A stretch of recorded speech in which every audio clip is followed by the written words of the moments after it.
Hello, everyone, and welcome to another special episode of the podcast. We are back. And before we begin, I just wanted to give a quick little preface to begin the video. I want you all to check out Blue's channel. Blue, he's coming up on 5K, and that's his big milestone. So any little support I can give him would be super appreciated. If you are interested in what he does, basically his channel is in the vein of horror. We got Halloween coming up, so look at me collabing with a horror channel.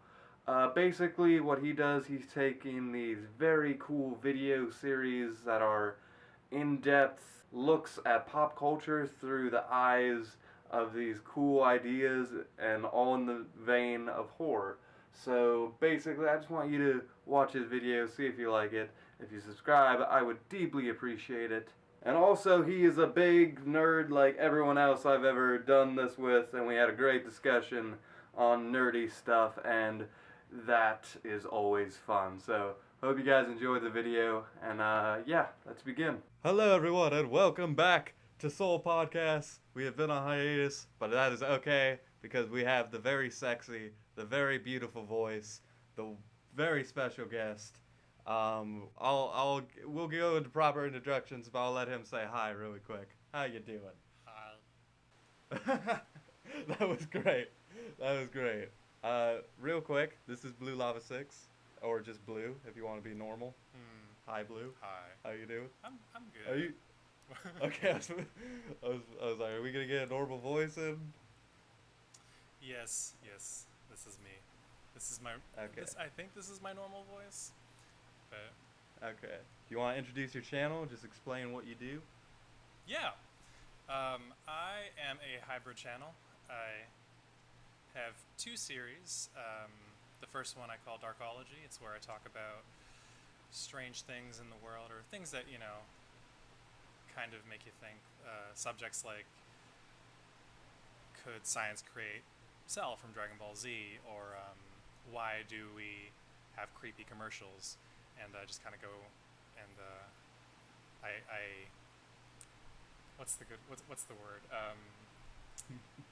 Take it apart and put it together again. Dissect. Dissect. Yeah. There we go. There we go. It's been a second. And then the next one is called Grim Gallery, where I talk about some kind of creature in mythology that may or may not exist in the real world. And I kind of bring up like the legend, and I go over kind of the logistics of like if it could really be a thing, and then I question the viewer and get you to think like, hey, what do you think? And then from time to time, I'll do narrations to fill in the gaps between episodes. Generally, they tend to be like no sleep narrations. Sometimes I'll do a creepypasta if it's one of my favorites. And then very, very rarely sometimes these days you'll see a gameplay video go up, which I used to do a lot on the channel. Oh yeah, he used to 2 times a day back in the day. This guy, which I couldn't ever do that. And real quick, there's probably gonna be some people from my channel who don't even know what a no sleep creepypasta narration is. So you'll do like just kind of horror themed narrations, narrate stories, and on top of that, like you take inspiration from JonTron, people like that, and like I don't know how to explain your series other than just guys, just go watch it. That's why these links are in the description, just for you to watch it. Because it's hard to describe your channel sometimes. Like I'll describe my channel to people, and they're just like, yeah, I don't have a clue what you even said. And on top of that, we also met through Eden, who we've both collaborated with. I'll put a link for her channel. She does something very similar. Just links in the descriptions, guys. Like, you ever like make a really nice description and you feel like no one's gonna even bother with it sometimes? Yeah. That's the worst. You just kind of type. After a while, you just kind of type like nonsense into the description to see if people will like comment on it. Yeah, that's always great. Sometimes I'm just lazy. I'm just like copy paste. We're done. I don't need to go any farther. Yep. And I'm also probably gonna ask like general YouTube questions, like I usually do, like what got you started, where'd you get the cool ass name Blue Lavasix, that kind of stuff. Which you Sounds probably good. answered elsewhere, but like those are you have to repeat those questions all the time. No, I know I do. I don't mind. I've only been asked that question maybe like 2 or 3 times, and they've always been on like a stream that I was doing with Eden. So Hmm. I'm not even sure. Like I said it out loud. Like I might have just typed it. Um, Hmm. so it Let's start may with the still be a sexy name. mystery to some people. So Where did you get the sexy name? I got the name Blue Lava Six. Do you really want to know? Is this a fun story? It It's better than my name. People can't even pronounce my name. Like, there have been like 5 channels that are like, shout out to Solshow. Solshow. Solshow. They'll say it like 10 times. But yeah. Anyway. Well, okay. The story behind my name is, it was 2007. I was don't know what I was in high school, but Hold on. You should do a narration voice. This sounds like an intense story. Back in 2007. So there I was in 2007 when on the computer I was creating an account for this new website called YouTube, which at the time had been around for 2 years, so I don't really know what I was talking about just then. Fairly new, I guess. But actually, to come to think of it, it was the second channel I created. The first channel was just one of those random channels that you make, when you sign up for a new website and you're like, hey, no big deal. I'm just going to put whatever with all these numbers at the end. And, it's not significant whatsoever. So I think when I decided to make Blue Lava Sex, I was like, I want to make a channel where if someone saw the name, they wouldn't think, this is some random gamer kid or whatever. And so I looked over to my left, and that's when I saw my blue lava lamp that I had earned using something like 500 tickets from Dave & Buster's previously. And I thought to myself, well, blue lava by itself sounds a little simple, so I'm gonna spruce it up, and give it an extra little bit of a kick. And so I thought, what's a cool number? 6 is kind of a cool number. The devil's got 3 6s to signify his what have yous. And so I thought, Blue Lava 6 kind of rolls off the tongue, doesn't it? And that's when I realized that that's what I would call it. Come to find me nearly 10 years later with a story that has no significance whatsoever. The name is literally that. That's so great. That's so great. I wish my name was something like that. First off, points for not laughing through that entire thing. I was losing my shit. A blue lava lamp. Do you still have the lava lamp? First off. I do actually. Oh. When I moved, because I moved to Hawaii recently, and I had to pack all my shit in like a bunch of boxes. Oh, are we allowed to swear and cuss and say podcast? That's not advertiser friendly, but go for it. We won't be able to monetize this podcast? I don't make money regardless. You're okay. All right, so yeah. We don't gotta worry about that. I don't make money. Like, that's one thing everyone's complaining. Everyone's complaining I'm not gonna make money. I'm like, got you beat. Welcome to my world. Anyway. Let's make money anyway. Small rant over. You're good. What was I saying? So yeah, no. When I was moving, I got the blue lava lamp, and I was like, this is kind of precious. Like, if I ever become big someday, this is gonna be like a big deal. So I want to make sure that I don't break it in the process. So I wrapped it like in a bunch of socks, and wrapped it in like a bunch of bubble wrap, and then threw it in the corner of one of my boxes. And it's somewhere still in one of those boxes lying around, because I haven't quite unpacked because it's already precious to me. I would, like, if I ever see this lava lamp, it's gonna be a big moment. Yeah. So going to more generic YouTube questions. Maybe not like what started YouTube, like what started get you in front of a camera, but what was like I want to do this specific like Darkology, Grim Gallery thing, that kind of stuff. Mm-hmm. So for Darkology, that originally that series I used to call it the Dark Side, um, until I decided to change the name because when you look up the Dark Side on any form of social media, you get pictures of Palpatine and like Kylo Ren and any Star Wars and stuff. But the reason why I decided to Probably a good decision. Probably a good decision. thank you. I drew a lot of inspiration from like top 10 lists on YouTube, channels like Watch Mojo, channels like Rob Dyke, channels like um, what's his name, Danger Dolan, um, Dark Five. Those are all like really interesting things that I found myself watching all the time on YouTube. Um, and I got to thinking, like, at the time I wasn't really. I knew I wanted to do YouTube. I knew that I wanted to like make that something that I could make a living off of, and because I've always enjoyed doing videos and stuff. But at the time I was doing gaming, and it wasn't really receiving a ton of views.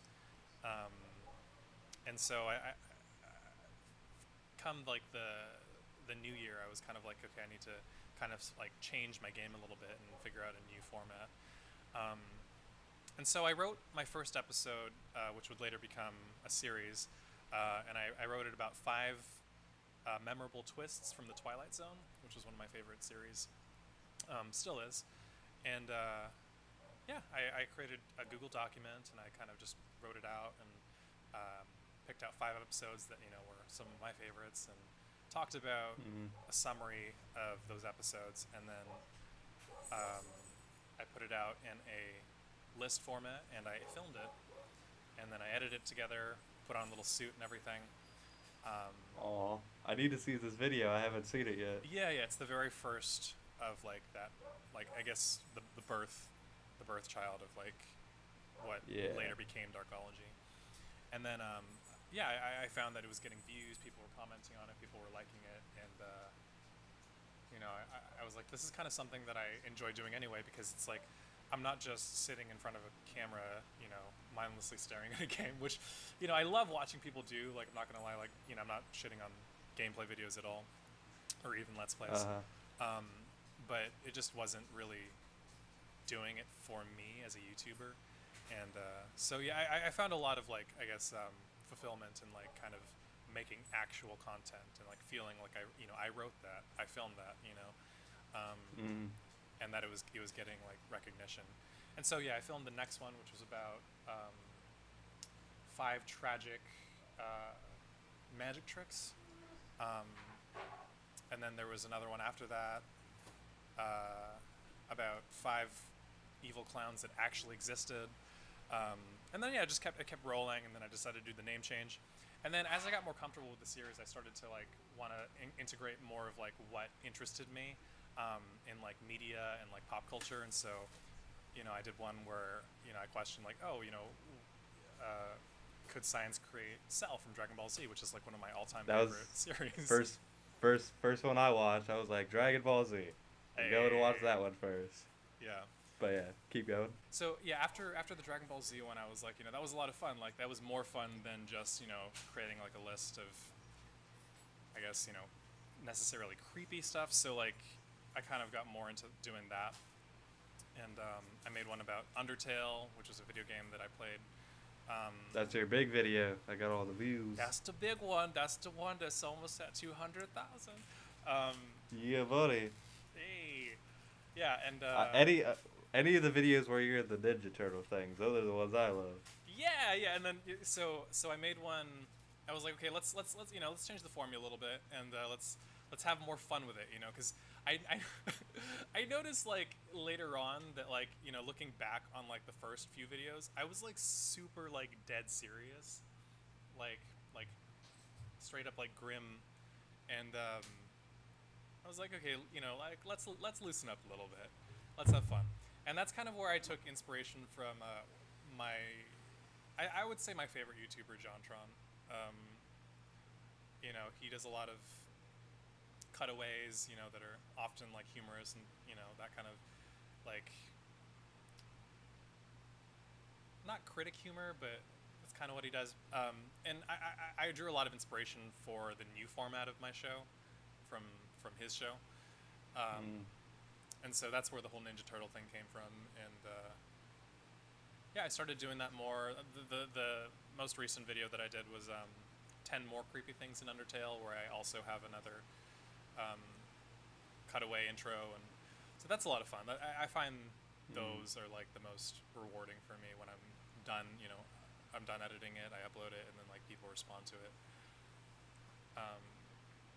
As far as the Grim Gallery, the inspiration for that was it was a spin-off of, you know, when I realized that I didn't want to just necessarily focus on only like dark things, despite the name being Darkology. I wanted to kind of like add more fun and humor into it.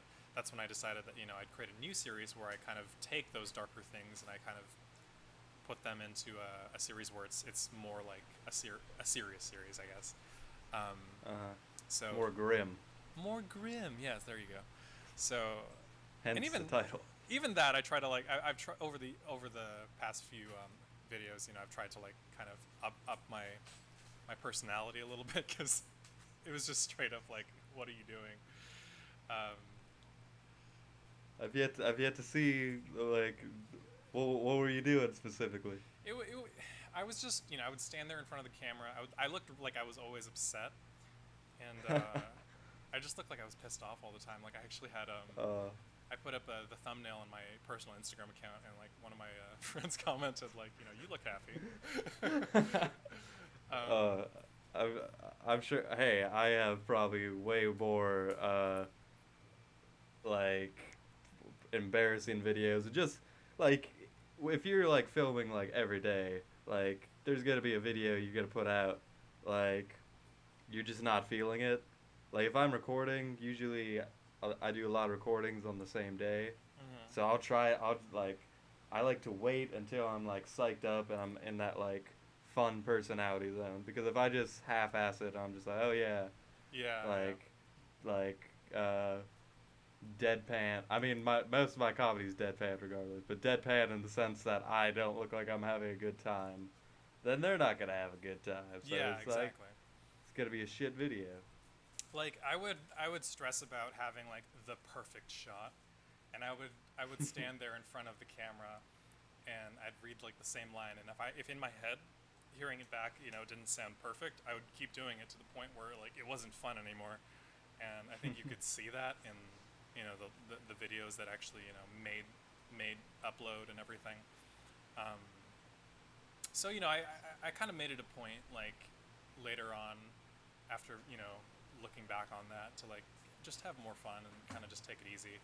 And those videos that I have done that with, you know, have turned out to be like my most successful ones. So there you go. Like one note, like I'm probably like the opposite with the perfect shot thing, because I just like I'll go off script, and like my green screen a lot of the time is effing up because my lighting is bad. So if anything, what you're doing is probably better. Like sometimes I'll be like out of the frame too much. I'm like, okay, well now I have to reshoot it because I didn't get the framing or the lighting right. yeah. So. And that's always the worst, when you have to like reshoot something because you realize the camera is like, you know, there was something wrong with the way it was being shot. My new camera has this focusing problem that I am not used to. That's always fun. You're probably like the only other YouTuber I've talked to with the green screen, so yeah. We could rant about green screens, because I hate mine right here. Yeah, oh no, my I God. I still have to figure out like a place to set up my new green screen. But yeah, recently actually on the last video that I uploaded, which is the 10 more creepy things in Undertale, the intro segment, it took me like maybe half an hour to film that, and when I got done filming it, I realized when I put the SD card into my computer, and my computer was like, you know, this card is blank. I was like, what are you talking about? You ranted on Twitter about this, I remember. Yeah. I was so upset. I've made like 20-minute videos, and then I realized, like, because when I focus my camera, it'll stop recording. Yeah. So I'll like start it, focus, and then shoot it, and I'm like, I just talked for like 20 minutes with no film. And you're just like, I could reshoot it, I could refilm it, but it's not the same. It's not like fresh. It's not, there's no passion. It's never like what I was talking about when I'm like not like 100%. It's always when I'm like, damn, I like that came out right how I wanted it. Like this is gonna be a dope video. Yeah, there's like not even on. Then you're just like, you're like, that's what procrastination starts right there. Yeah, no, you're just defeated. So like, I went in and I had to get like recovery software and all that jazz, because I guess what had happened was when you're supposed to eject your card and you just take it out, and that happened one too many times, I suppose, and it got corrupted. So I was able to save some of the footage, not all of it, but that was a headache, a nightmare. So the moral of the story is always eject your SD cards and your your memory cards. Mm-hmm. A lot of I feel the people who watch my stuff are other YouTubers, so I feel like they could relate. Yeah. I feel at least like half my subscribers are like other YouTubers. Mm-hmm. And we all get to rant about the same stuff. It's always fun. I'm not exactly sure, like, whether or not the majority of my audience is YouTubers. I think actually because of the Undertale videos and how popular they are, like a majority of my audience is actually Undertale fans. Yeah. So it's definitely a different demographic. I think that's awesome that you have an entirely a YouTube audience for the most part. Yeah, I mean a lot of it's like people I reached out to, and it's like a lot of them feel obligated to subscribe, so it's not always a good thing. And YouTubers, the whole like sub for sub thing. That's not a real sub. No, yeah, I never did that. If any, like, cause I feature channels, stuff like that. They're like, oh, he featured me, I gotta subscribe. But a lot YouTubers, a lot of time, as you know, we're like really weird about time, and we're always like anxious, like we don't got a lot of spare time. So a lot of times, they're not even watching their videos in their feed because they're too busy doing their stuff. So it's not exactly a good audience to have, but it's good at this. I don't know. It's weird. It's definitely a new animal that I think everybody's learning to deal with. Yeah. It's always weird to get a perspective, like, cause when you get a perspective from a non-YouTuber on what they think a YouTuber goes through, it's really weird. Like when the whole AdSense thing happened, there's like this girl on Facebook who thought all of her YouTubers were quitting because they're not making any money. I was like, you just have no idea on how this works, and that's always weird. And like some of my friends who have like accused me of copyright. I'm like, I can put copyrighted material in because I know how fair use works. There are people who think if you just put in game footage, that's fair use, or that's not fair use. And it's just like, hey, I'm the one who has to know about this. Mm-hmm. I'm the one who, like, am gonna get effed if I don't know about this. Mm-hmm. Trust me. Just let me do the talking. Have you ever had any of that? Well, thankfully I can't say that I have yet, because for the most part I try to avoid putting anything copywritten. That could be put up for like a fair use debate, because my understanding of the whole fair use thing is like even though the fair use thing does exist, like it doesn't necessarily protect you from like all that trouble. Oh, not at all. For the most part, I just try to avoid like if I have to use. If I really like, if I'm like, this song is too awesome to not use in the video, like, I'll make sure that it's like, a small clip that, will barely be recognized, or something like that. I know that like this, like, okay, when I was doing gaming videos, there was one day where one of the videos I uploaded was a Splatoon video, and like Splatoon is for those who don't know, it's a game on Nintendo. That's all you need to know for the copyright. Yeah. The second it went up, it was flagged for copyright. And it's still up. Like I can still, but I can't monetize it for myself, which I never did anyway. I think it's really only an issue if you. Have you ever had a strike? Have you ever had a strike or anything like that? No. My channel has never had a strike. Okay. My main channel hasn't. My music channel has. That's Yeah, I would expect so. yeah. I mean, if anything, claims are almost worse than strikes because with strikes you can like immediately, um, you can like kind of fight it, and it like within like a week you can kind of get rid of it. With claims, they can just be like, hey, I'm gonna claim your video even though I didn't even watch it, and they can make all your money, and then they can like not do anything about it for like weeks, and they'll just receive all that money. Yeah, and I Um, think that's the scary thing. Like, if this is something that you are doing to make money, and like, there's a lot of people, I can see why they're passionately upset about it on social media because this is like their livelihood. You know. mhm. And I feel for them. I'm glad I'm not at that level. There are good things about doing YouTube on the side. I never like with people who like run companies almost with their like the money they make off of ads. Like Hmm. when they like make a clickbaity or uh clickbaity title or something like that or like a thing. Like when you have to make those views, like I understand a little bit more because you got to pay people. The you know there has to be money made. So I'm glad that I hopefully will never reach that position. Don't say that. One of these days, I'm sure. You just gotta I keep mean, at it. if anything, I'll probably like through Patreon make that, and I still don't gotta make clickbaity titles. I don't want to have to make Mhm. clickbaity titles No, and yeah, stuff like that. neither do I. Like, I actually enjoy making my thumbnails and things like that. And I don't know. I see why people do clickbait, because it does get people to look at your stuff, and that's one of the biggest issues. Is like small YouTubers like us know is get it. Like, it's not a question of like you having good content. It's like just people don't know we exist. Um, Hmm. but I think there's a correct way about getting to that point.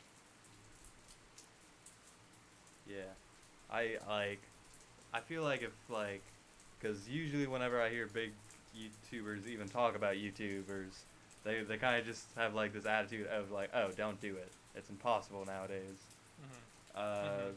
because like with me, like reviewers, that market has kind of died down, and if people watch reviews, it's like of people they already love, and they're not really exploring new stuff. And True. with you, no one even knows what a darkology even is, so they're not searching for that. But you have like people are searching for Undertale stuff, so it evens itself out. Yeah. And going back to the Dragon Ball video, which was a great video. I know a lot of my people enjoy Dragon Ball because I won't shut up about it. Uh, just your favorite character is Cell, which we have talked about before, but for those who don't know, he has a whole video about Cell. It's amazing. Go watch it. I don't know how you got any of that footage that you got. Like, it was very like I don't know. Like, where do you get that kind of footage? Yeah. So when I decided to make that video, like I I had I think that was actually no, that was the second video after I had changed the format of what used to be the dark side to darkology, and so I had a better idea of where I wanted to go with it, and that was actually after I met Eden, and I was like, oh, I have this new YouTube ally who I can, you know, she's letting me utilize her vocal talent and everything, so I gotta do that somehow. And I was like at work one day, and I was just thinking like, wouldn't that be awesome if someone made a video about like if Cell could exist in real life. Like, it was just one of those things where it's like, it just came to me. Mm. Um, like, shot in the dark, I tweeted, or I DM'd Eden on Twitter. I was like, hey, would you be interested in voicing Gohan for, a thing? Mm. She was like, yeah, sure. I And, mean, I know she's a big anime nerd too, so I'm sure like part of her was like, hell yeah, we go on. well, yeah, I mean, a lot of people, they say it's like a gateway anime or whatever. Um, but yeah, so like I knew she had to know about Dragon Ball Z, and so yeah, after I pretty much got her confirmation, I was like, okay, sweet, I'll put together a script for you, and then I put together the research a little bit after that. Once she was able to record everything, you know, and sent it over to me, I recorded my side of it where I voiced Imperfect Cell, and I actually wasn't planning on doing that. I was planning on just having it being like a monologue thing, with like, you know, Gohan kind of reminiscing about the androids and, you know, giving a little recap for those who aren't so familiar with the storyline before I actually start the episode, which I thought was fun. And then, you know, it was again another like random spark like during the editing process where I was like, wouldn't that be awesome if like Cell jumped in at the end? And so I knew that, like, because I'm such a nerd about it. Like I used to drive to work when I used to like years ago. I used to drive to work like reciting like the dialogue of like some of my favorite episodes, and you know, I'd put on the voices and stuff, and like so like I knew I could do it, and I just didn't think that like it would be as good as it came out, and it was. So it was a lot of fun. And then yeah, the research part of it, you know, that was basic Darkology format. It was just kind of like, you know, let's talk about, you know, some key specific things, you know, like absorption, and I think I talk about like his immortality or his like biological immortality in that one, and like how, you know, how that might be possible through like actual species that have shown evidence of that in, you know, science and like real life.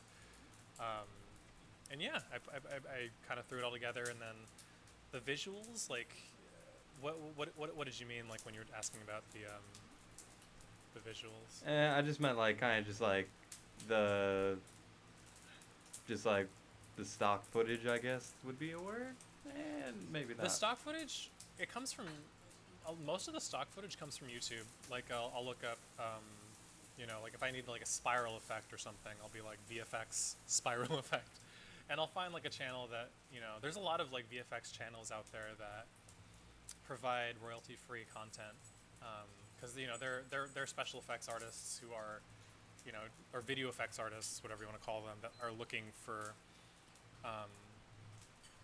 to practice. So, you know, they're okay with, you know, putting out their things like that, as long as you credit them in the description sometimes. And so, you know, that's basically how I'll find the stock footage. If I want to use like a clip from the actual, you know, anime or something, specifically for that video, because I know toy animation is super strict. They're almost like, I've used clips. Yeah, they're vicious.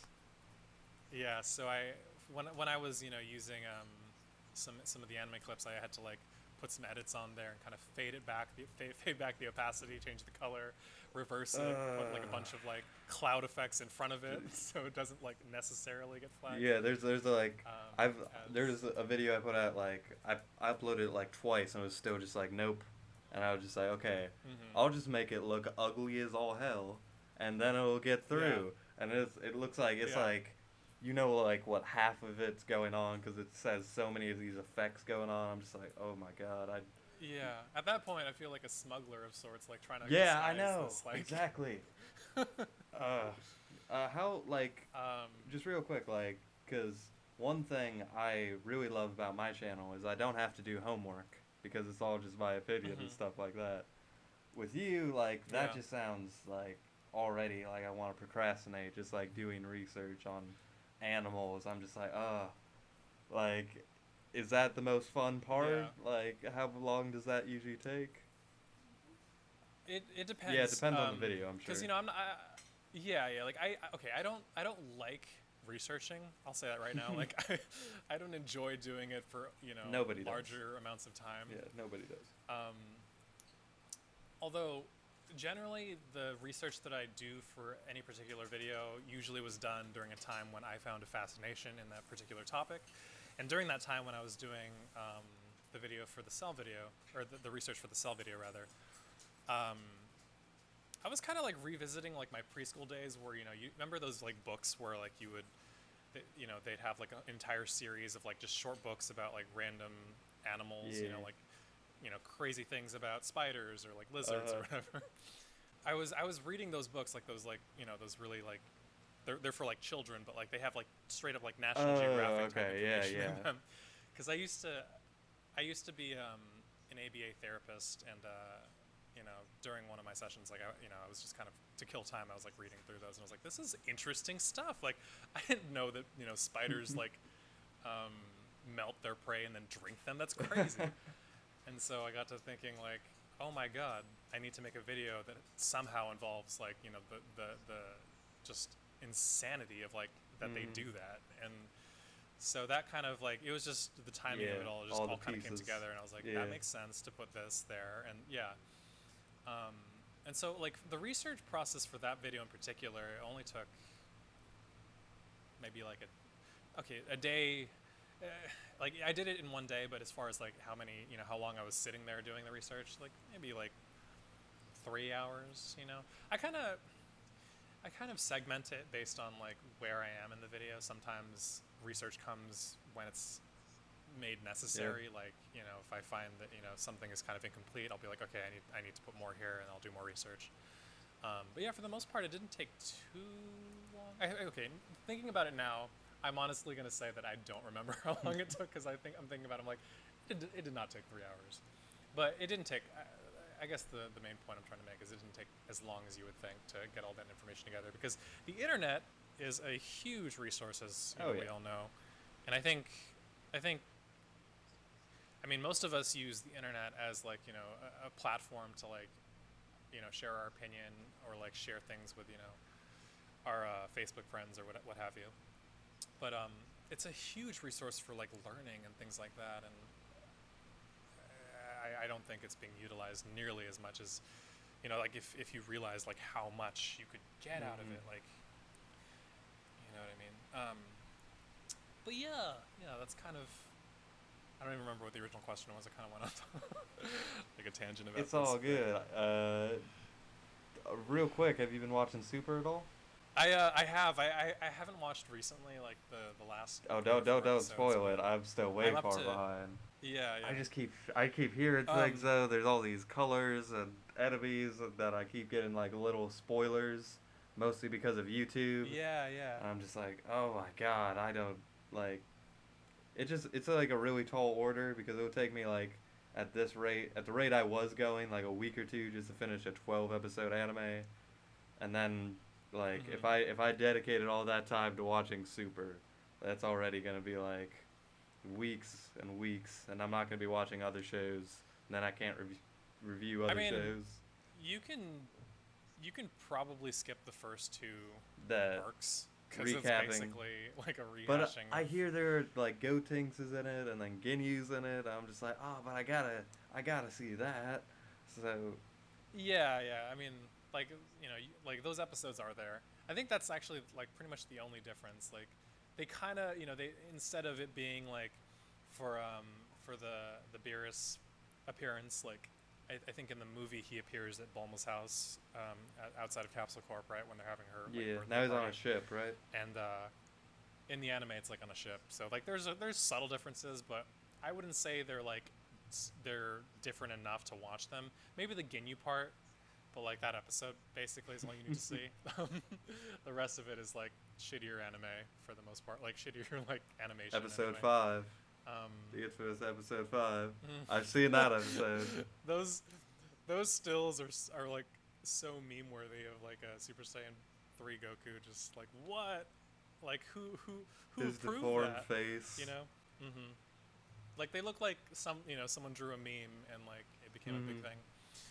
But no, that's the actual anime that people. It's so bad too. Like are watching in Japan. If that was just like a one episode randomly, I'd be like, okay, they have time budgets. It's okay. But it's like the fact that like we waited so long for a new series, and then it's like, oh well, first we're just gonna recap this movie, and then one of the episodes is gonna look like utter shit. Like if you would have told me that like a couple years ago when I was like, oh, what if there's a new show? Like all these ideas, I was like, oh. That's kind of depressing if you would have just told me that. But from what I keep hearing, it looks really cool. Is it really cool? Everything, the whole show. I'm gonna say after like the arc that we're caught up to with the movies anyway. Yeah, it gets really good, especially the universes like the World 7 Universe 7 arc or whatever, where like they Beerus's twin brother comes from like Universe 7. or Universe 6, I think, actually, because they're in Universe 7. And he's like, let's have a tournament. And he brings like 5 fighters from his universe, and Beerus brings 5 fighters from his universe, and they go at it. And yeah, that's a good one. There's one episode in particular where it was just like the entire episode, the animation was flawless. Like everyone looked super good. It was super sick. There was a new form introduced. Um, all this hype that the mystery of this bad guy who has been it's been like building up since the beginning of that arc. Like finally it gets kind of revealed, and it's just a really good episode. It's one I of can the last tell you're ones of that arc. tiptoeing around spoilers a little bit. Thank you. I appreciate that. Yeah. I'm trying so It's hard okay. not to say It's what's okay. going on. With that being said, is there any other like big anime shows, video games you're into, music, other stuff you wouldn't be able to talk about otherwise, other than like Undertale and stuff we already know about? Do you play World of Warcraft? I do not. I watched my friend play it one time. Does that count? He really wanted me to play it. I was like, I'm sorry, man. This is gonna destroy my free time. Do you play it? I used to. Like, I was actually just, I was reading up on some of the lore, because, like, I stopped playing 3 expansions ago, and, I mean, whatever that means. There's a new one coming out. You could get caught up. No, and that's totally why I was into it, because it came out sometime, like, last week, and, I just, like, saw a bunch of, like, because they always, release cinematics and whatever, for any of the listeners that are WoW fans, there's a bunch of like major characters that don't live anymore because they totally die. I don't know why I said it like that. It's okay. And I just got into it because the WoW lore is super expansive, and I could nerd about that all day. But as far as fandoms go, I guess I was talking to you about like how I really enjoy like Steven Universe, and how I really want to make some kind of Darkology episode about that, but it's really hard to find dark and creepy, stuff in that show. Mm-hmm. I did. Oh man, I gotta sneeze. It's alright. Oh, I've been here. This moment right here. That right there, everyone, is like the most like you feel so bad about it. Like, oh, I gotta sneeze. Should I mute it? There's like 10 thoughts that go on in your head. You're like, then you're just like. One time, I ran away from my computer to sneeze, and I made so much noise. And then when I came back, they were just like, "Okay, are you alright?" Like, but anyway, keep going. Yeah. Sorry. They always come in 3s for me, so there's gonna be like a rogue one coming up pretty soon. Oh, a rogue. A rogue sneeze. A rogue sneeze. I'll be like in mid-sentence. So, what was I saying? Steven Universe. There was like one episode that I made, where I just talked about like 10 strange aliens from animation, and I do feature like there's like one of the numbers, I think it's like number 6. I talk about Steven Universe because I mean they're aliens technically, the gens. Yeah, it counts.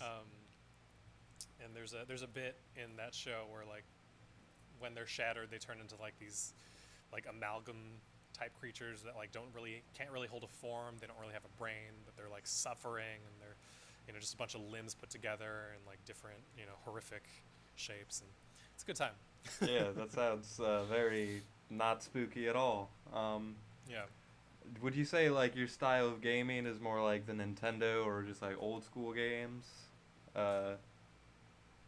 Like the Nintendo, like I know you did like a Donkey Kong episode. Yeah.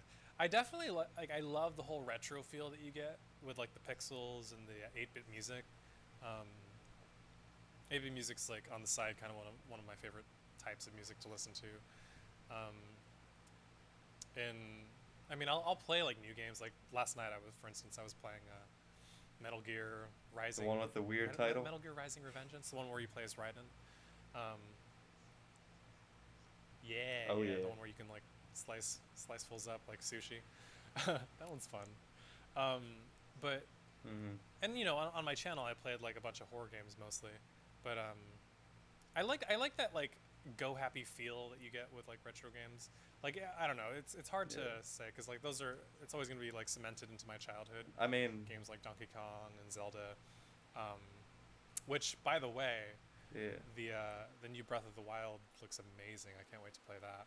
It's the new Zelda game There's coming out. no happy games that come out nowadays. It's all like shooters, and if Everybody's all serious. there's and gonna be shit, yeah. like the Assassin's Creeds and like those type of things, and then like the best you'll get is like, I don't know, like that's not Nintendo is gonna be like a rated teen Final Fantasy type game, and then You know what is coming out soon is this game called Ukulele. ukulele. Have you heard of I that? have not. What is Yeah, yeah. ukulele about? You ever play Banjo Kazooie? I did not, unfortunately. It's from that era of like N64 platformers. Um, you know, big color. You know, you go on an adventure. It's like um, it's a good time. Basically, the core team, all the main people who kind of made that possible, Banjo Kazooie, they broke off from wherever they were, whether it was Rare or like whatever they were doing, and they kind of like got together and formed this new company called Platonic Gaming, and they started not a Patreon but a Kickstarter, and it broke the Kickstarter record like I think they hit $2 million and Okay, this is like the third or fourth time I've heard like, oh, broke the Kickstarter record. Like, I swear. yeah, like for the time. For the time, I don't okay. know. Yeah, I'm sure it's different now, but they raised a lot of money in a short amount of time, and they're getting really close to releasing this game. And like, if you look at the gameplay, like oh my god, I can't wait to play it. It looks amazeballs. Is there any other big games you're looking forward to? Like I'm trying to think of stuff you would like.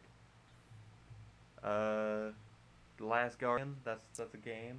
If you ever into those? Last Guardian. It's by the people who did like Shadow Colossus. If you're into Final Fantasy, there's a new one of that coming out. What is?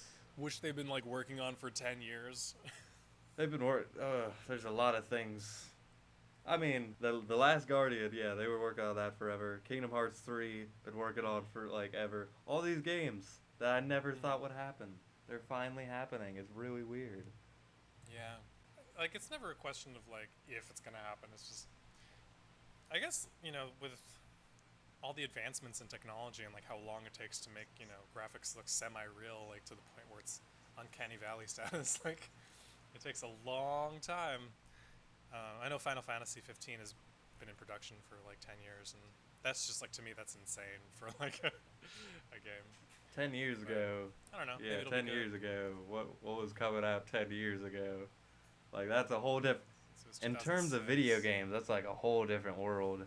Like, I think like the fierce like Gears of War was coming out around that time. Yeah, that was like Halo 2 Yeah. days, kind of. So that's quite a jump to think about. I think the 7th gen consoles, like the Xbox 360 and the PS3, like those had just come out, right? Like in 2005. Yeah, I think so. I was pretty young now that I think about it at that time. You're older than me, so you're probably older at the time. I was like, in 2006, I was just starting high school. Okay, 2006. So yeah. Hold on. Math is weird. I would have been like 9 or 10. So a little bit of a jump there. Good time for video games. The Xbox 360, PS3 gen, it might have just been because it went on for so long, but I think that's like the best gen. And like, in terms of just how much stuff came out, and like how big of a jump there was in quality. I think that's when gaming kind of took a step from like, only these developers can make it to like indie developers being a thing. Yeah, and then the $1 billion Grand Theft Auto 5 big ass games. The AAA titles that come out every year. Like that's when the floodgates just opened. And it just went everywhere. So, like the good games are all still out there. It's just you gotta be a little bit more like, you gotta look out for them. I love the indie games also. Yeah, Steam, that came around also. Steam was, I remember the first time I found Steam, I couldn't wrap my mind around that. I was like, I can really have BioShock for $2.99 on Christmas sale? Oh my god. Okay, no, because I'm like still fairly new to Steam. Like I've had it for not even a year now. And my computer can't handle the games. So this last Steam sale, I think I spent like $70-$80 in games. I haven't been able. Undertale is one of the games I got. I haven't been able to play any of it. It's utterly depressing. I was like, okay, once I get things situated, I'll be able to buy this new computer, and then I'll be able to play all these games. Like 70% of my Steam library I can't play on my current computer because it's a Mac, and most of the games in the gaming world are designed for PC, which that's pretty unfortunate. Yeah, that's real unfortunate. But even then, like the last PC I had, like it wouldn't be able to carry the games that are coming out these days either. Oh yeah, like they take energy. There was that game. Yeah, there was that game that was like it's about like universe exploration or something like that. There's like 15 billion planets. No Man's that came out Sky. recently. No Man's Sky. My computer wasn't it like 60 gigabytes or something. My computer like would that? be like, Jesus. about that.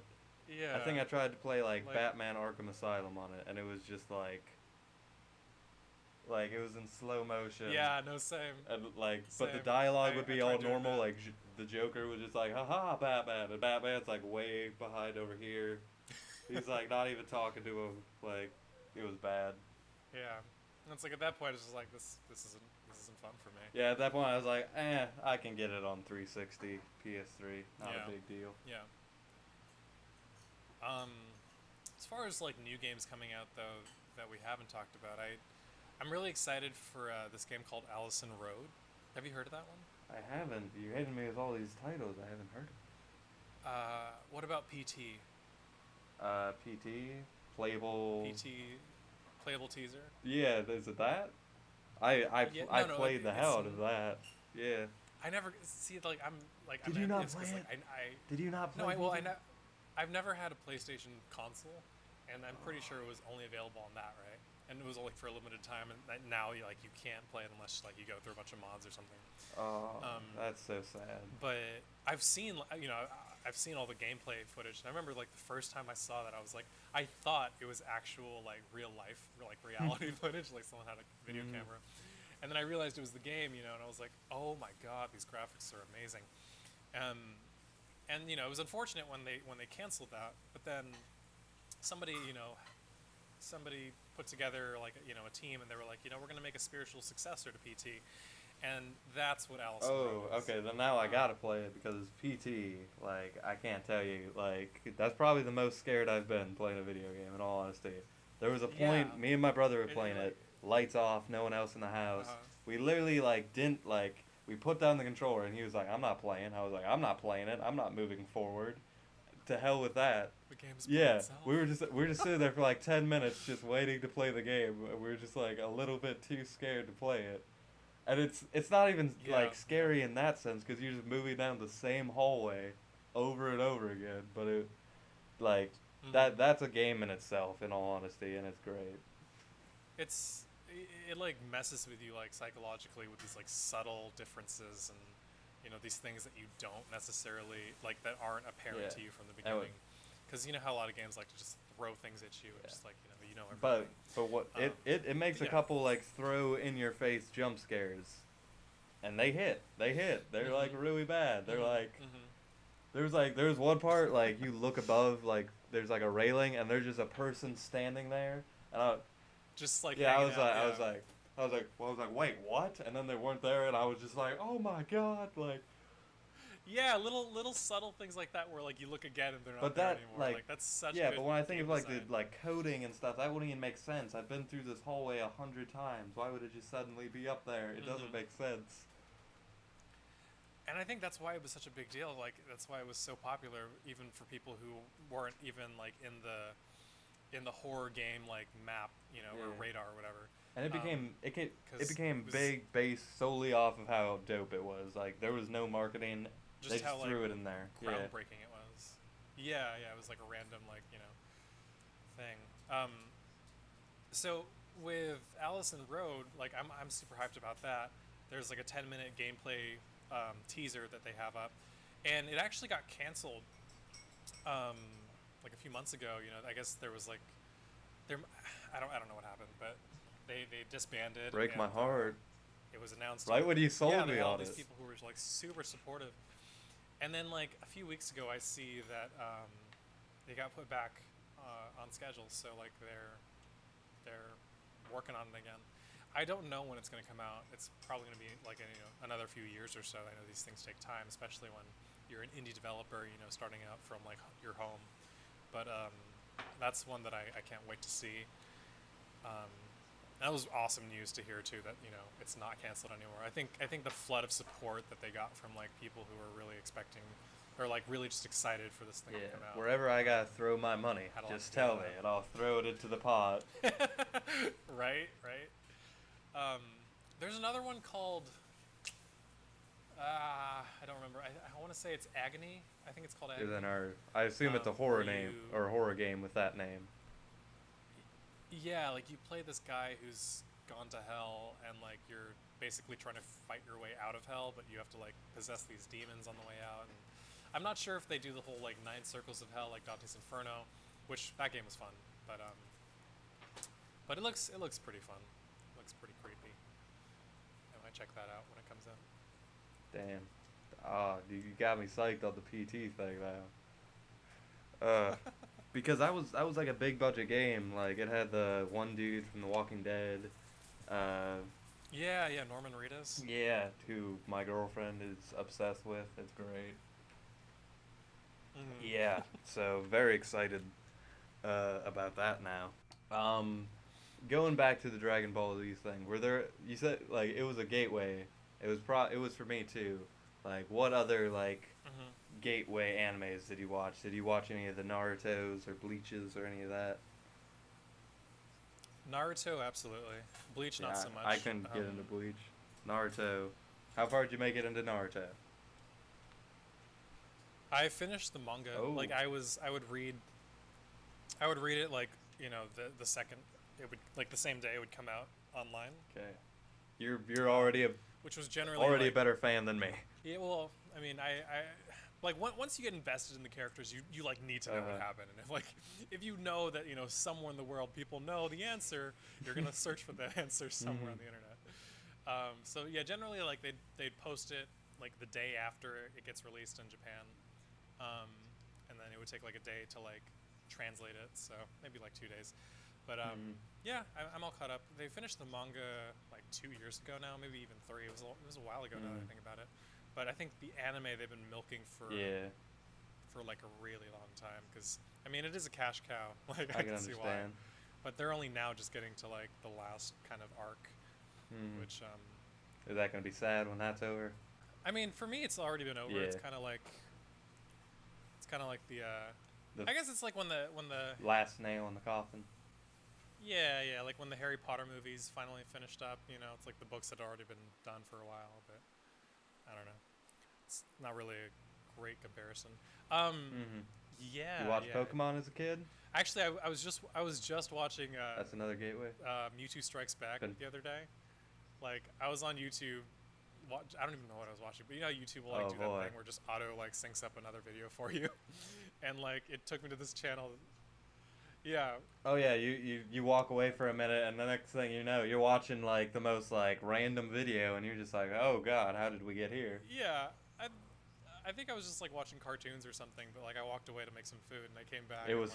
It took me to this channel that was like, it had like a bunch of movies on it, and I was like, sweet. So yeah, that was fun. Pokemon Go. Have you played that at all? Not until recently. Like I downloaded it when it came out. And I got to like level like 9,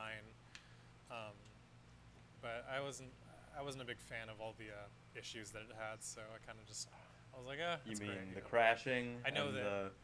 Just oh, I could rant. My phone is a bad phone, so it's even worse for me. So I know.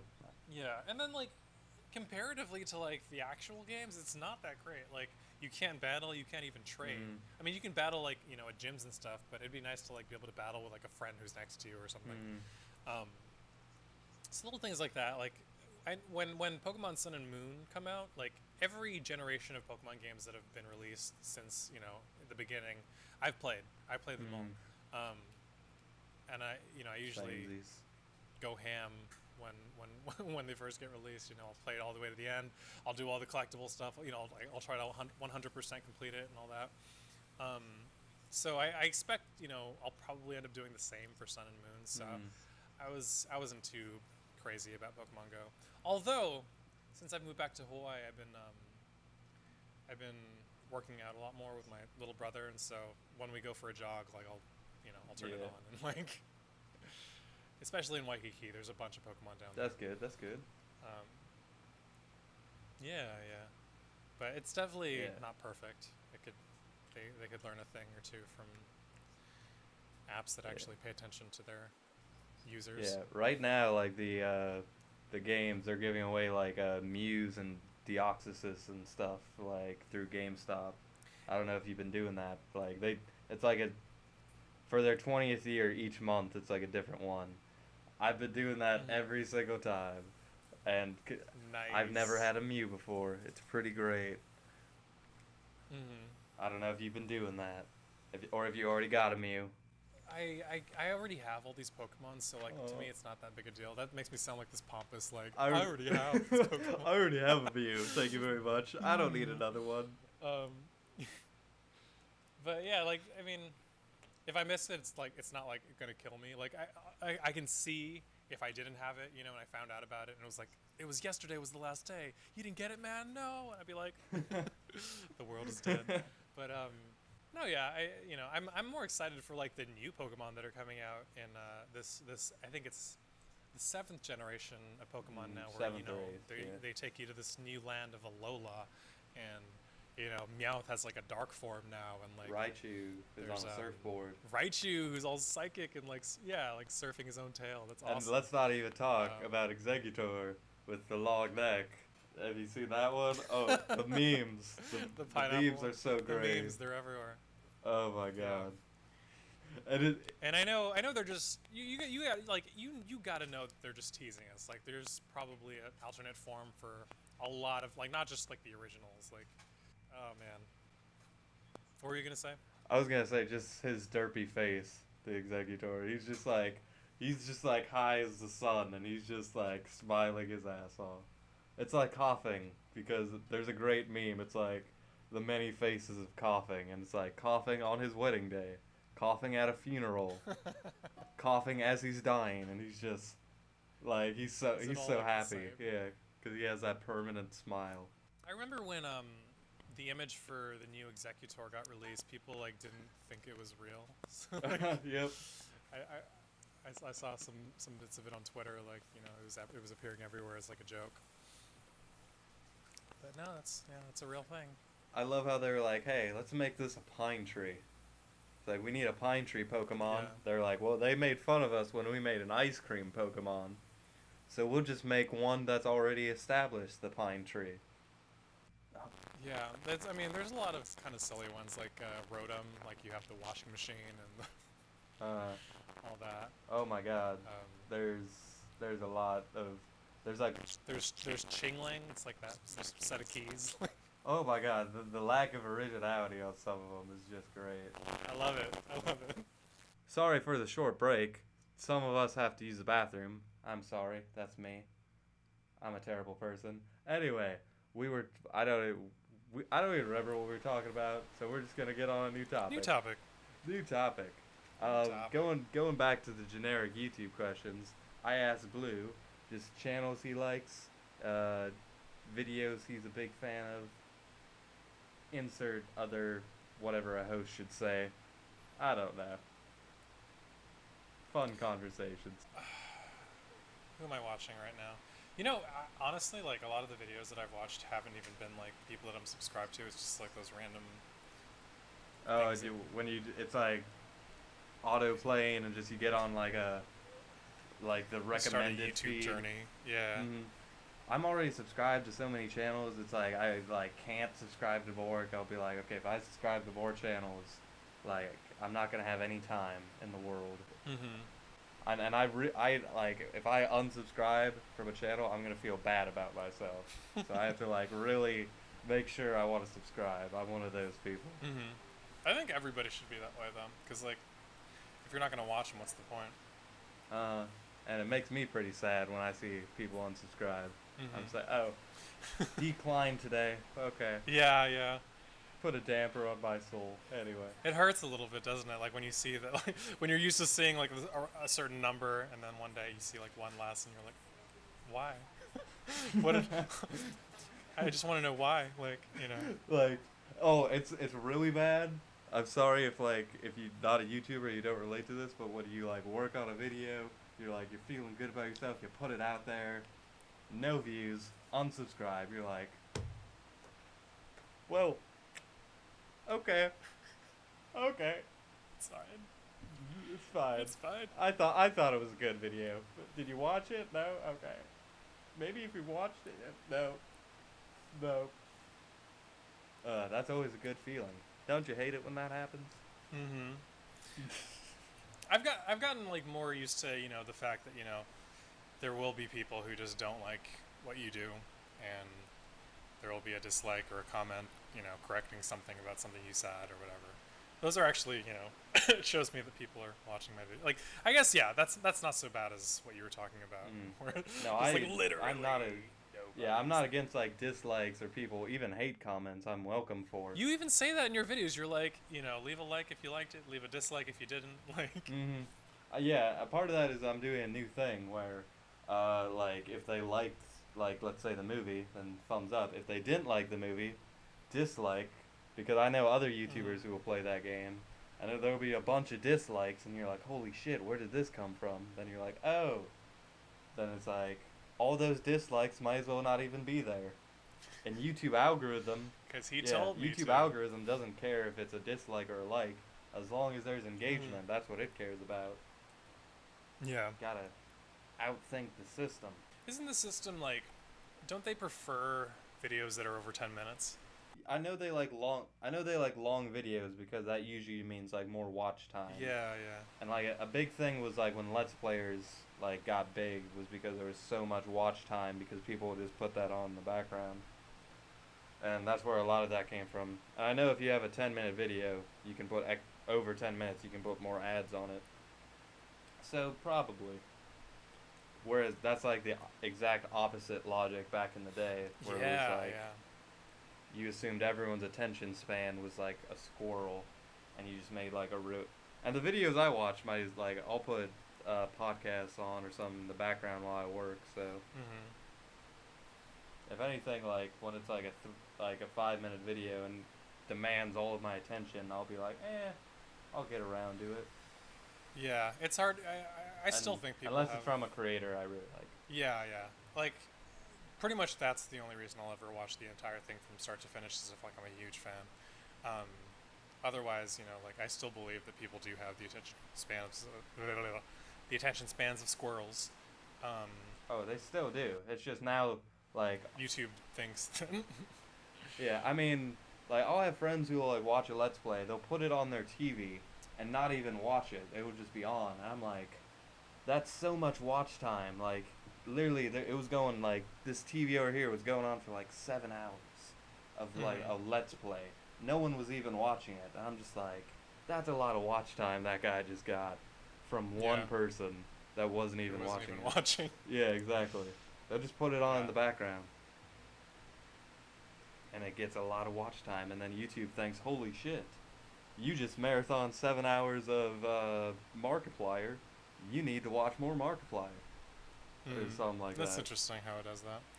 YouTube is a funny place. It's got its own rules. It makes its own changes. There's drama everywhere. There's drama everywhere. Well, some people seem to be of the opinion that this recent development with the stricter policy on monetization is a secret effort to single out and kind of eliminate these groups of certain channels. Yeah, I can definitely see that. I know YouTube is just making bank because a lot of the videos still have ads, and like that's just going straight to YouTube. So I think part of that is like now they can tell advertisers like, hey, we're trying, and another part of it is they can. It just gives them more power. I honestly think they'll kind of die down. And none of my videos have been hit, so I guess I just can't relate to it yet, like, until one of my videos get a hit. Yeah. I didn't even check, but I don't think any of mine have either. Yeah.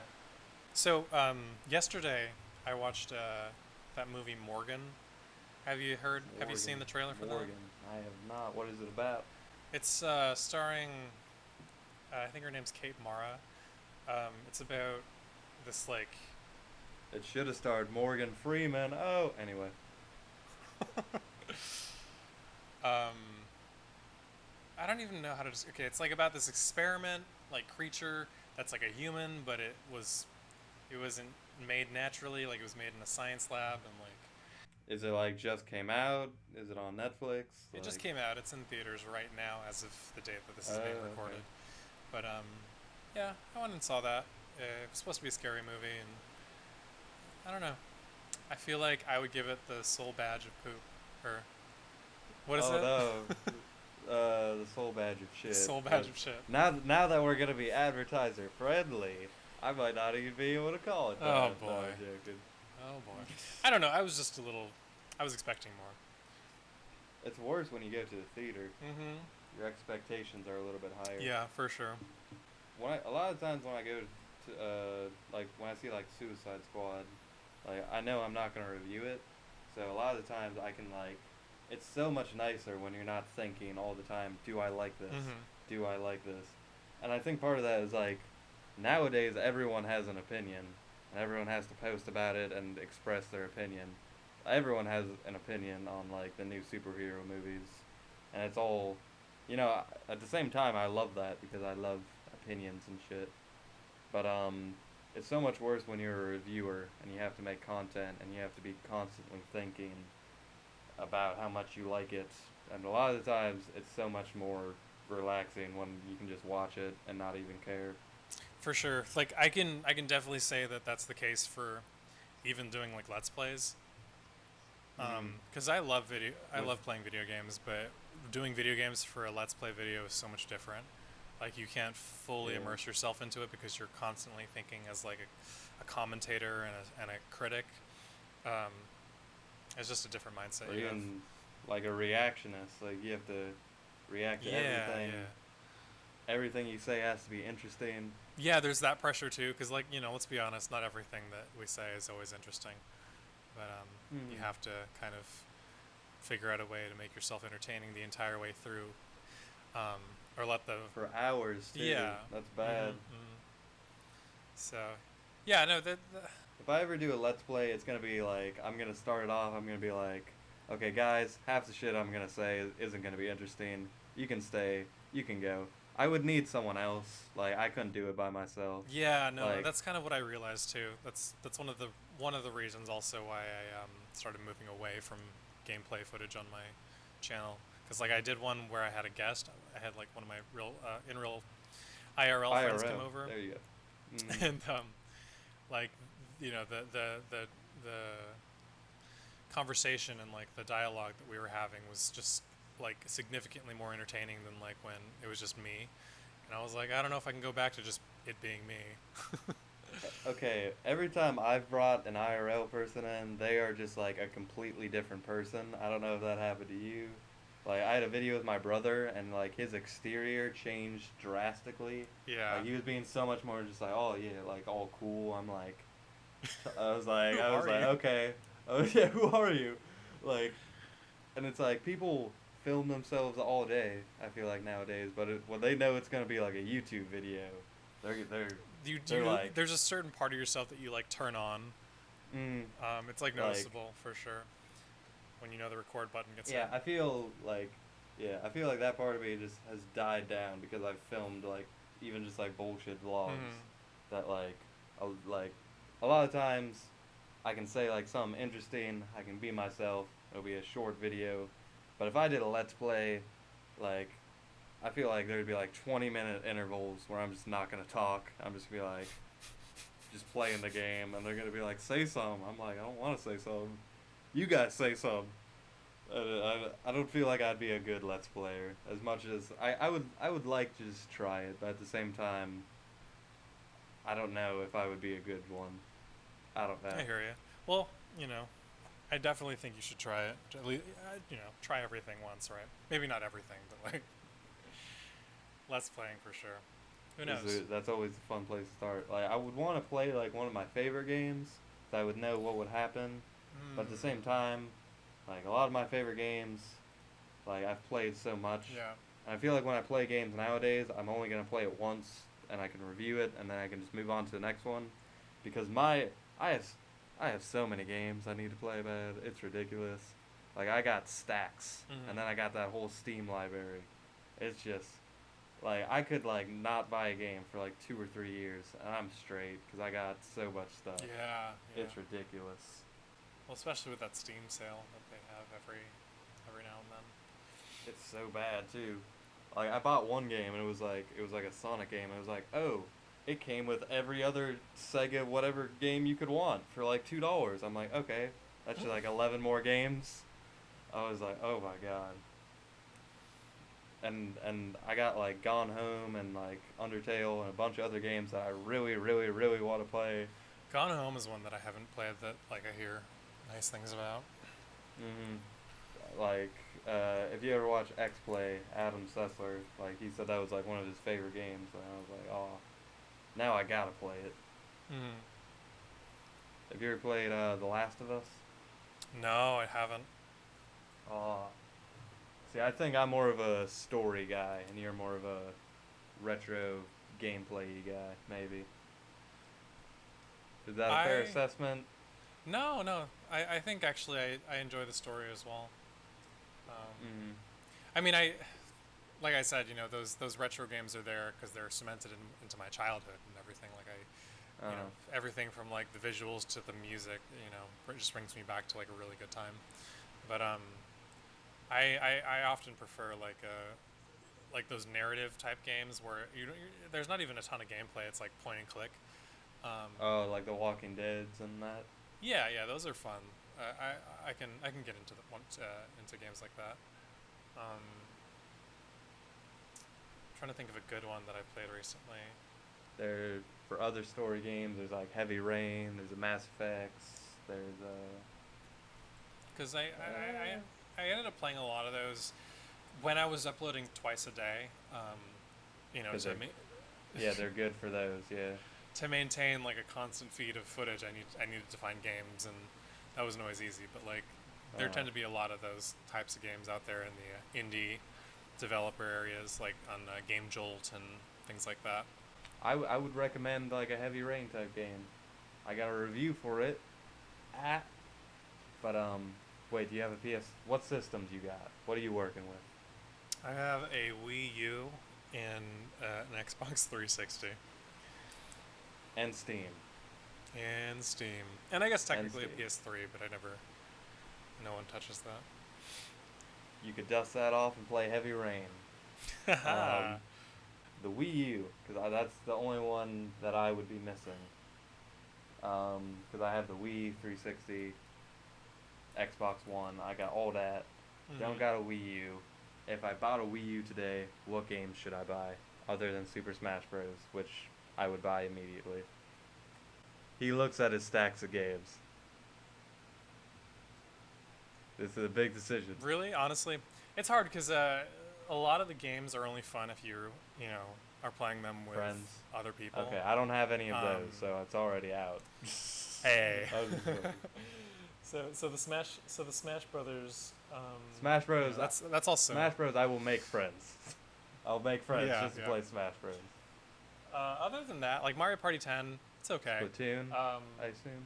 Splatoon was like fun in the beginning, and then like once you realize that there's nothing else other than just like that particular game mode, like it feels so bare for like a game that was hyped up as much as it was. Oh, I haven't heard that much feedback. That was probably the biggest in-depth thing I got from that game. So yeah, like how there's this new format with like development where it's like, let's release it now and then give them a bunch of DLC to pay for. It's like, why don't you just give us a good game from the start and then add some extra stuff because you love us. No, but I mean, it's okay. Okay, Nintendo's way better about that than a lot of other people, though. In all honesty, like, yeah. a lot of other people with Nintendo, it's like here's the full game and here's some extra shit that probably could have been in it. With other people, it's like okay, here's the game. Let's start removing shit and then selling that separately. Which I think, like after a while, maybe it worked in the beginning, but after a while, people kind of got wise to their antics, and that's why like I'm pretty sure Evolve was one of those games where like it was super hyped up, and then when they finally dropped it, people were like, never mind. No, the only DLC I ever bought was like for the Fallout and Elder Scrolls, and I bought like one Mass Effect DLC. Other than that, and the Mass Effect DLC was bullshit because they were like, "Hey, day one DLC," and I was like, "This is kind of my favorite game. I don't want to pay for DLC." They're like, "Haha, you got to get the full experience though, cause you're a good fan." I'm like, well, it's really, I'm like a broke high school student. I can't really get DLC. I don't got like credit card like that. So if you could just put in the game, and they're like, "Nope, day one DLC."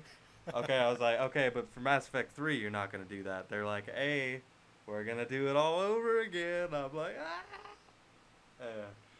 anyway, rant over. Yeah, that's kind of what they like. They kind of did that with Hyrule Warriors, which is the only game that I would really recommend, other than Super Smash Brothers. And even then, like that game is, I feel like it only caters to a specific type of like, not even necessarily gamer, but like nerd. Like if you're not into Zelda, like it's not going to appeal to you. But that's a really fun game. Like it kind of takes you out of the element of like classic dungeon crawler into more of like a beat 'em up environment where you can play as the bad guys and stuff. So that's Dynasty Warrior. Yeah, exactly. Yeah, I play games like that. Is there like, did the Wii U?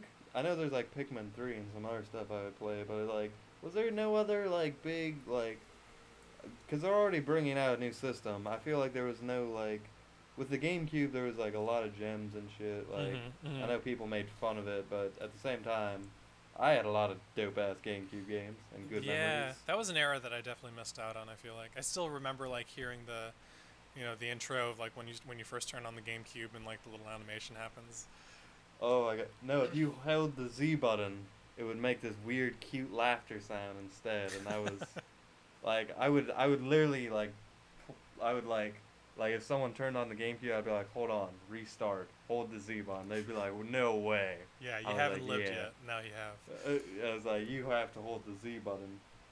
But no, on the GameCube, I had like Resident Evil 4, and that was on the GameCube originally. That's where I played that. The Sonic games that were from Dreamcast, played that on that. What else? There's some Pokemon games. There's other great stuff. The classics, all of that. It was a good time. Good memories there. Yeah, you had Melee. Melee. Oh Luigi's my God. Mansion. Pikmin again. Good times. Good times. Good times. I did not play Luigi's Mansion though. I heard a lot about that one. A lot of my childhood games were picked out by my brother. And he wasn't into Zelda or Mario, so I was just kind of like, oh, okay. Yeah, I was the eldest child, so like I was always kind of like if it wasn't out of my interest, it was always because like a friend showed it to me. But yeah, the rest of the games that are available, like I mean, even like the new Mario Kart. Actually, the new Mario Kart's like way better than the last one, but like that's only like Mario Kart 8. Yeah, it's like nothing to buy a new console over. Like, if that's like the only game you're getting it for. Everything else is pretty much the same. Just honestly, just like with better graphics. Everything is in HD Starbucks and all that. Yeah. I think if you're looking for, I don't know, fun games to play on your own, you're probably already set up without a Wii U. Yeah. I'm not gonna get like The Last of Us or something like that on the Wii U. Probably not. I mean, you could. Not The Last of Us, but you get like. I remember seeing something like Zombie U or something Zombie like that. I don't think that's the same. I remember my little brother, back when we only had a Wii, he got like Call of Duty, whatever, like number, on the Wii, and he got like the classic like controller to play it. Like, it just like I feel like it's not the same. Like, yeah. That. See, I feel like I've asked the question, why would they even put that on there? Yeah, it's Like, like no one's gonna buy that, but at the same time, there's gonna be a kid who's like, who only has a Wii, and he's like, Call of Duty. I'm like, you got the wrong box for that, man. You gotta get a different box. yeah. No, he teases himself all the time over that. But yeah, you're not gonna get like Mortal Kombat or anything with Nintendo. It's just not gonna happen. Bayonetta 2. You probably haven't played that one yet, but that's something I can look forward to. That's actually, yeah, you know, I should probably look into getting one of those. I know it comes with the first one, so That's boom, what I hear. bada boom. Hey. Yeah, you're gonna be set. Are they just doing that with games nowadays? 'Cause I know, like, when I bought Fallout 4, it came with, like, Fallout 3. Like, do they just feel like, oh, no one's gonna go out and pay $3 for the last one? I think so, because like I remember reading an article in a magazine about like them admitting that the Wii U was like a total failure. Like, it's the worst sales that they've had, like in comparison to like the other generations. But why would they be like, okay, this one was a failure, so we're gonna win them back with this iPad device? Boom. Is that what they're doing? No, that's what, like, with the Wii U, like, well, that's how it was introduced to me. People were like, oh yeah, it has this like iPad with analog sticks, and that's how you play it. The Wii U controller, like the Wii U controllers, you know, it's nice. Like if you're streaming Netflix, you can like, you know, type it in instead of having to like, you know, pick out every like character with an analog stick on some consoles. And I know you can get like a little keyboard and everything, but I don't know. Well, nowadays you can just say whatever, and it works half the time. Oh my God, is that the thing? Is that a thing now? That is the thing, isn't it? Xbox One, you can like just it be knows like, when hey, you walk into the room. Yeah, you can just be like, hey, Netflix, and it's like, gotcha, fam. Yeah. Netflix pops up. All right. I am living in the dark ages. Not really. I mean, my Kinect broke. My girlfriend's Kinect broke. I'm pretty sure no one actually keeps it around. I hear the Kinect is like awful. Oh, I haven't even used, like, I didn't even use it. I haven't used it yet. Mine broke before I could use it, and I never had the 360 Connect, so. Dragon Ball Connect, you can let's play that. That'll be fun. Oh my God. That'll be a good time, wouldn't it? That can be the game I let's play. I can just talk shit about it the whole time, and then people can watch me, like, do that for 10 minutes. I mean, that's the reason I don't know. I feel like for a lot of YouTubers, you know, as far as like, you know, their audiences, people just watch them because they like that YouTuber, like, you know, the personality's funny, entertaining to watch, and like I think, like, I watched the last video of yours that I watched. Like, I didn't even really care about the content that like it was. It was just I was watching it because I like watching your videos. You know, like you're a funny personality that is entertaining to me, and so you know, I don't necessarily like, you know, what was the video? It was like about. It was like the last one you did recently with like I'm trying to think. Panda. Oh yeah, that designer. Yeah. His mixtape. I'm not like a fan of that kind of music or anything, but like I still watch the entire thing from start to finish. Yeah, and you don't have to a lot of the time. I feel like, you know, that the same would carry over for like gameplay or like let's play videos. It wouldn't matter what kind of like game you were playing necessarily, so long as like, you know, you're having a good time and just being yourself in it. I think people will still watch it. I think a lot of the time, yeah, like you said, if I care about the person, I'm gonna watch the video. But a lot of time you kind of gotta get hooked by that though, because you're not gonna be invested right away. So they have to, like for me with a let's play, because I can't watch that many let's plays. I have to like the game. I have to really like the person, and it just has to correlate right. It has to be edited right. I don't know. I'm weird about let's plays just because they're really long, and I'm weird. Although a game that I did play recently that I never put up on my let's play, I know you reviewed it, was Alan Wake. is what it's called. Alan Wake. Oh Yeah. yeah.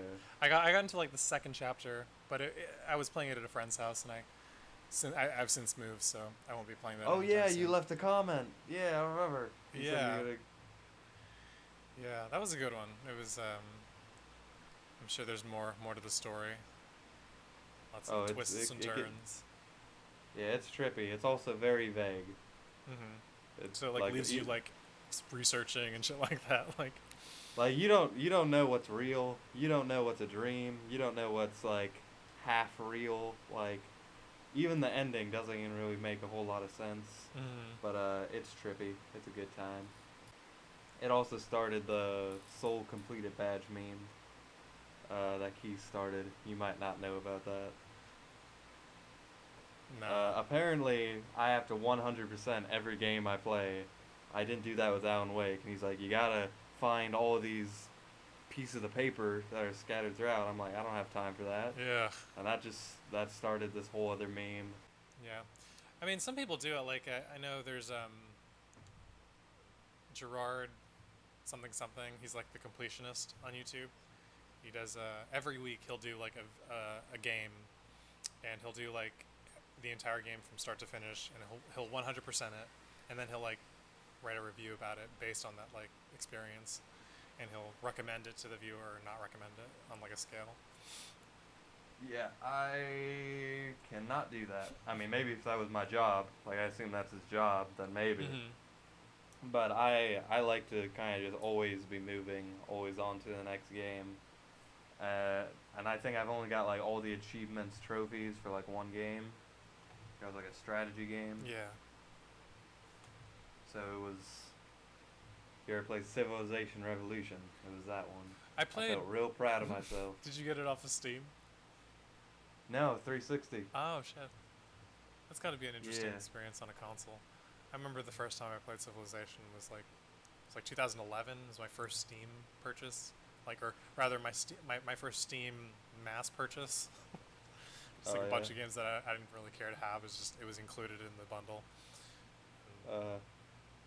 Yeah. Those strategy ones. That was the only Civilization game I played. I played like Civ 5 on my friend's computer one time.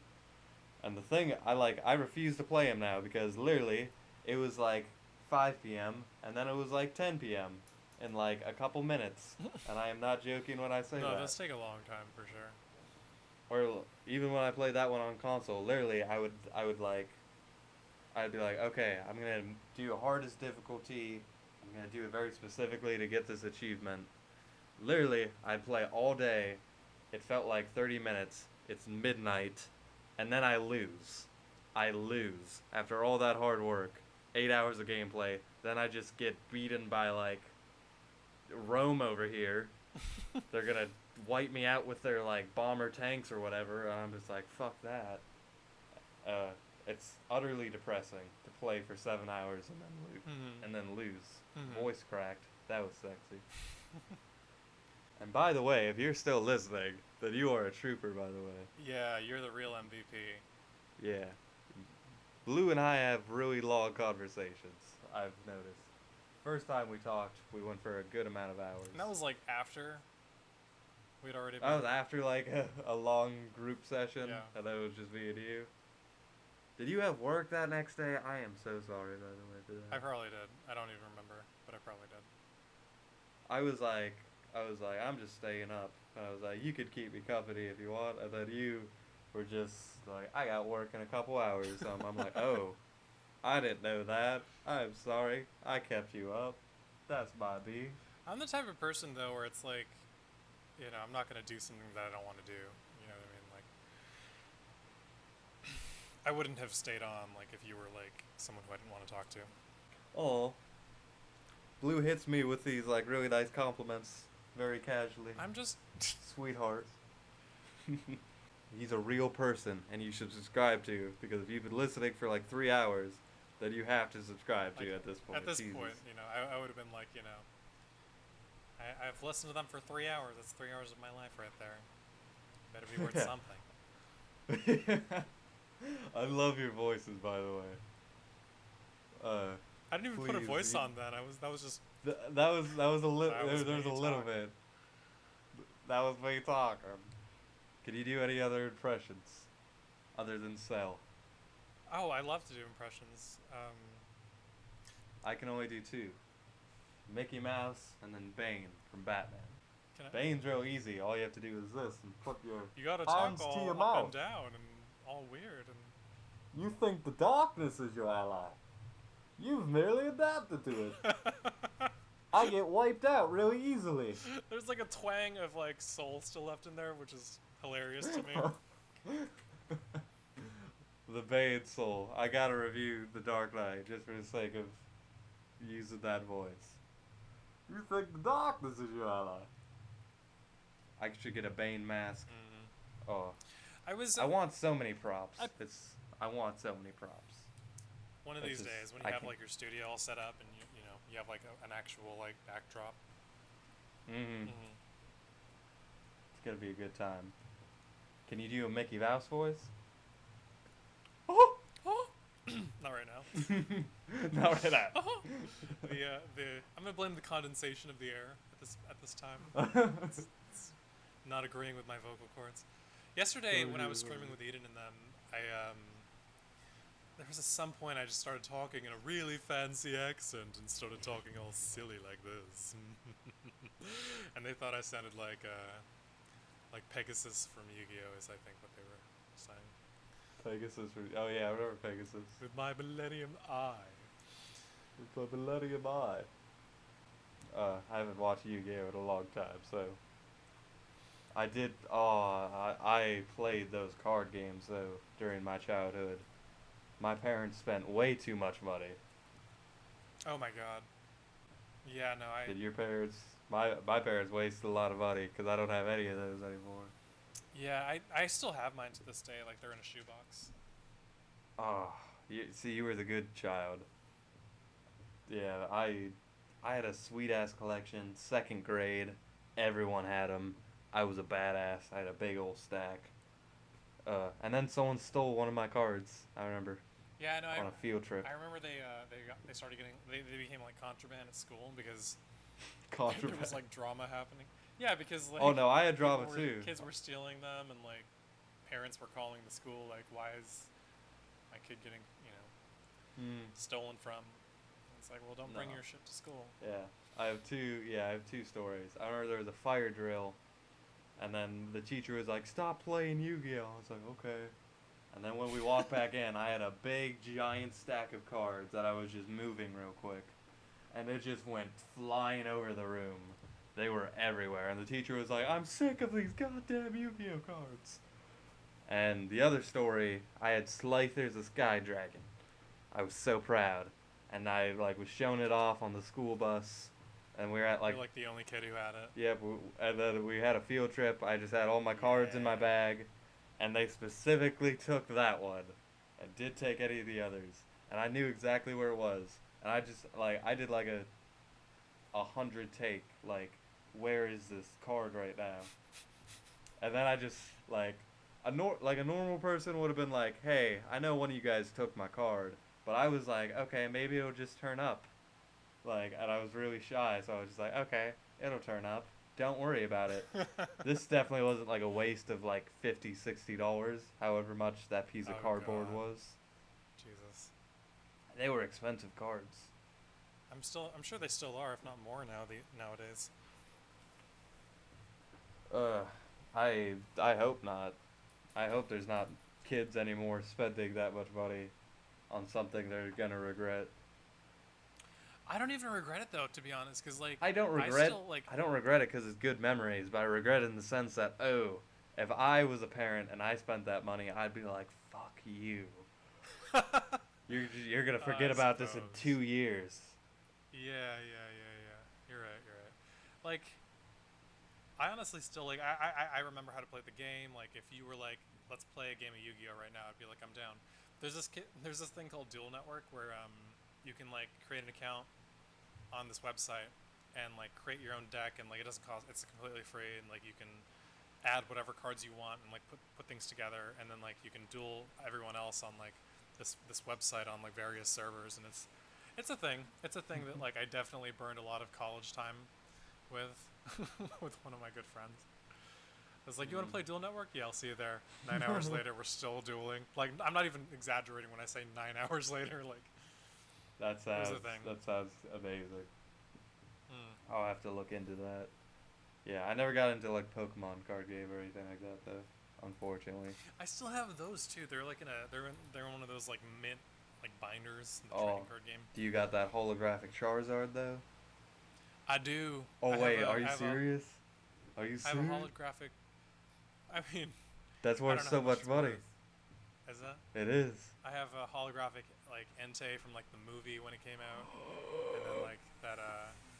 I remember the first 3 movies that came out in theaters. They were like releasing cards. I think now they release like downloadable Pokemon, but They did that. No, they did that for Yu-Gi-Oh. I remember. I got like this weird. yeah. I got this weird like shining blue eyes metal dragon type thing. It was dope. Yeah, it was like a 1 in 4 chance of getting one of those. I remember. Which isn't bad Good at all. times. Like, I think you could just bring 4 people to the movies, and then you're probably gonna get it. Or you could get like 4 of those, the shittiest one. Or you could just tell the guy at the movie theater, "Hey, I'm gonna switch these Hook out." me up. Yeah, hook me up. Hook me up, bro.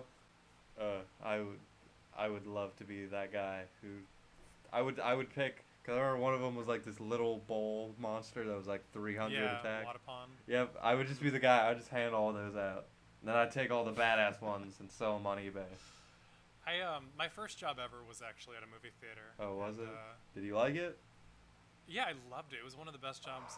I've It always. was one of the yeah. most chill jobs I've ever had in my life. Cause like, I mean, half the time you were an usher, and under that job, all you really were responsible of doing was basically making sure the theater was good to go, so that other people or the next show could come in. So like during downtime, I would just kind of like, you weren't supposed to do this, but like I would just disappear into theaters upstairs and just kind of like Watch the endings. I was gonna say, did you get to watch It was free super movies? Yeah, I did too. So like there were days where I would take like a group of friends, and we would like, you could take up to 3 or 4 people, I think, and like we just marathon the entire day. Oh, Just watch a bunch that of sounds. movies. I don't recommend it though. I got a headache after like watching 3. I remember like this one thing. It was like all of the Oscar movies. It was like a movie theater thing, and you got to watch all of the Oscar movies. And I'd like watch like 5 movies back to back one time.